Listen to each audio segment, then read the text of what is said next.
storytelling graduation class, and everyone who's getting up on stage tonight has written a story, or they came up with a story based on their own real lives. So give a round of applause for that.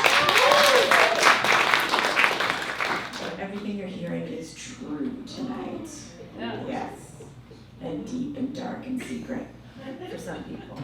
Yeah, no, I'm just kidding. I'm just calling that out. So I'm going to tell you a story. I had only ever seen my grandmother cry twice in her life.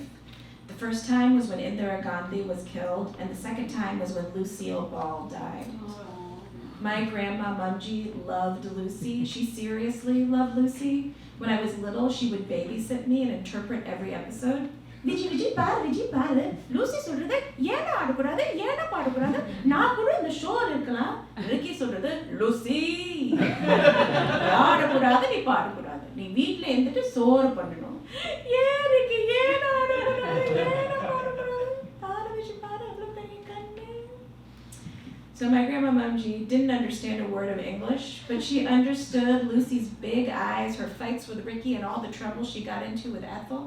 And it seemed like America was filled with these fantastic people who could laugh, cry, scream, shout, say, and do anything they wanted to do. So different from India at that time, where there were only 2 channels, both news. TV was America, and since I was the only grandchild born in America, my grandma decided that I was going to be on TV. Now, my dad wasn't thrilled when I told him that my dream was to become an actress. He said, well, I was about 10 years old, and he said, act?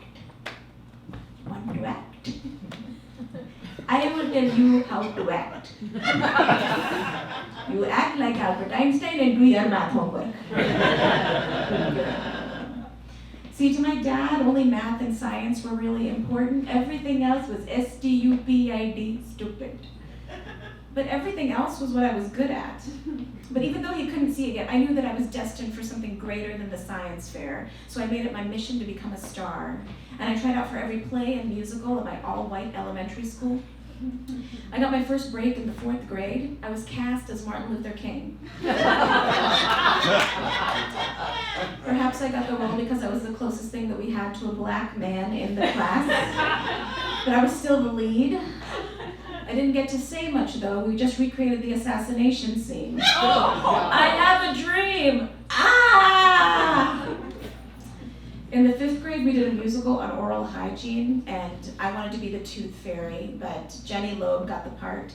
I mean, I guess she had this wispy blonde hair and looked more like an angel, like a tooth fairy, than I did. I was cast as Tooth Decay. I know I wasn't even human, but I saw it as a step up because I didn't get killed immediately. And I got to sing a solo. I like to eat the sugar on your teeth. When you don't brush them, you give me lots to eat. Okay. My dad would see me on stage, realize that I was the next Shirley Temple, and send me and Mumji off to Hollywood. I prepared this devilish makeup, kind of like Gene Simmons from Kiss. But on opening day, Mrs. Goldberg made a change. Vijay, honey, I really like what you're doing with this song. You're taking a lot of risks, making a lot of good choices. But instead of the makeup, I want you to wear this black mask so you look more menacing, more like Tooth Decay. It wasn't a black mask, it was a black burlap sack that she pulled over my head, tied with a piece of white rope around my neck. I looked like I was about to get lynched, especially because I was surrounded by tiny dancing white molars.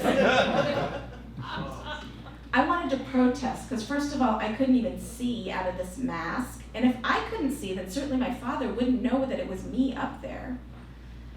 But I was a professional. And I was going to be the best Tooth Decay they had ever seen. And I was. Until the dance finale. The unfortunate combination of being blind and wearing clogs sent me spiraling down the edge of the stage, wiping out 2 rows of first graders before a particularly robust lad ended the domino effect. Amid the screams, I heard a voice say, "Hey, that's my daughter!"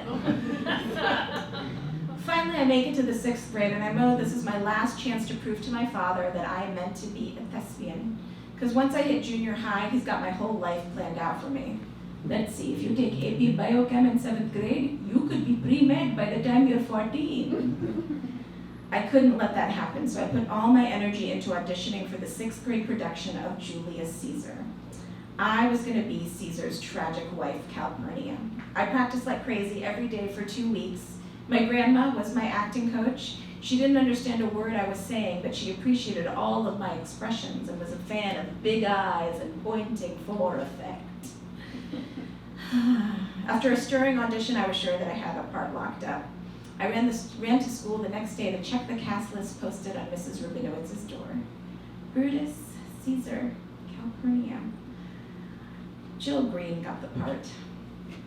I got nothing. I was nothing.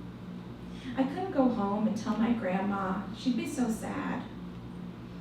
Maybe my dad was right. Maybe this was stupid. Maybe I was stupid, so stupid for ever wanting this.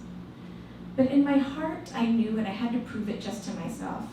Mrs. Rabinowitz, maybe I'm not right for Calpurnia, but I'm great at dying. Have you seen my Martin Luther King? I'm sorry, Vijay, but all of the leads have been taken by the good actors. Now, everyone had a part except for the 4 slow readers in the class, and me. There was one speaking role left that she was casting by lottery because it was just one line. I held my breath as she drew a torn piece of paper out of the hat and said, "The soothsayer will be Vijay."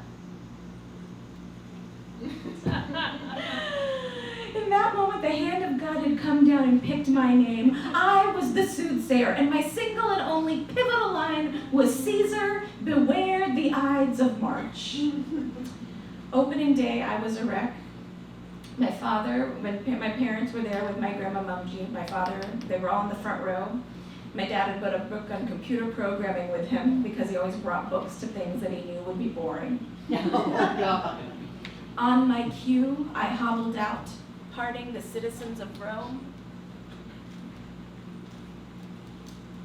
"Caesar, beware the eyes of March." I turned to go, but something held me there, so I turned back. "Seriously, Caesar, beware the Ides of March." I didn't know if my dad was reading or watching, but I knew my grandma Mumji would love the big eyes. Thank you very much.